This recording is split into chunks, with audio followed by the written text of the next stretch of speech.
Alan Bennett, where the hell are you? It was Saturday morning, and June couldn't find him anywhere. She'd searched the house and the shed, and had even checked in the loft in case he'd gone up there looking for something, but to no avail.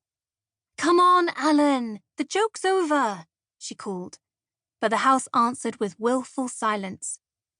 June put a piece of bread in the toaster and switched on the kettle. She listened to the slow hiss of water boiling and tried to ignore the simmering sensation in her stomach.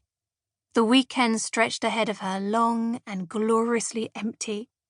But while the prospect of all those hours of solitary reading time usually filled her with joy, this morning June felt jumpy.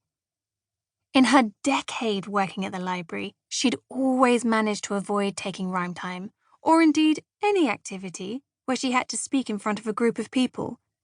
And now, on Monday, she'd have to stand up in front of dozens of children and their carers, talking and singing songs and entertaining them like...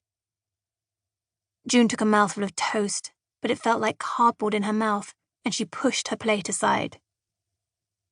5 minutes later, she sat down on the sofa with a thick, dog-eared copy of War and Peace.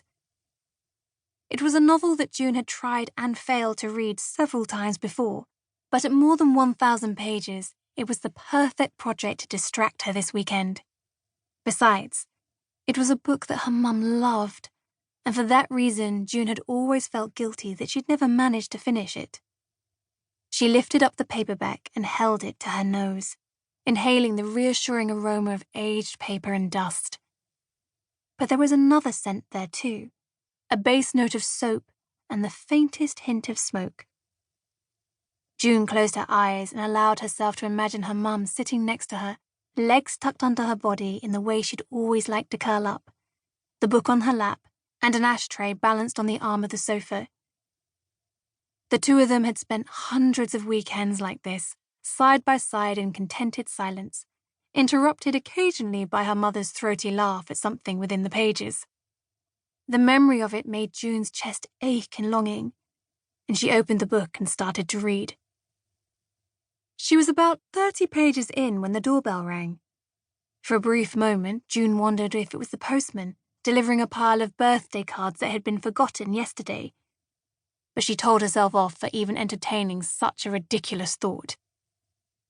As June opened the front door, she was confronted by the sight of her next-door neighbour, Linda, wearing a fuchsia dress and a huge pair of gold earrings. Linda was obsessed with Jilly Cooper novels and always dressed as if Rupert Campbell Black was about to turn up in Chalcot and whisk her off to the Hunt Ball, even at 9 in the morning. In her arms was an indignant-looking Alan Bennett. "Look who I found hiding in my airing cupboard, the sneaky little bugger." Alan let out a hiss of rage and sprang from Linda's grip. "I'm so sorry, Linda. I've been looking everywhere for him." "No bother. You're not busy, are you?" Before June could reply, Linda had bustled in through the door and made her way into the living room, calling back, "No milk for me.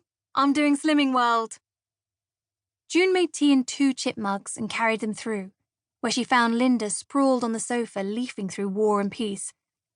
"Jesus, love, why'd you put yourself through this?" Linda said, casting the book onto the floor in disgust. It was one of Mum's favourites. She always did have terrible taste in books. You know, I bought her all of Jilly's and she never read one. Linda's heavily penciled eyebrows shot up in horror and June laughed. "I have to admit, this one's a bit tough even for me." "It's a good thing your mum also loved gin and a gossip, otherwise we'd never have been friends." Linda took a swig from her mug. "I was thinking yesterday, do you remember your 7th birthday when we made you that Charlie and the Chocolate Factory cake? We tried to make a great glass elevator, only we ended up getting a bit tipsy, and the whole thing was skew-iff like the Leaning Tower of Pisa." She let out a loud guffaw, splashing hot tea on the sofa. "You guys always made me the best birthday cakes," June said, smiling. For her 6th birthday, her mum and Linda had baked her the giant spider and luminous pink pig from Charlotte's Web.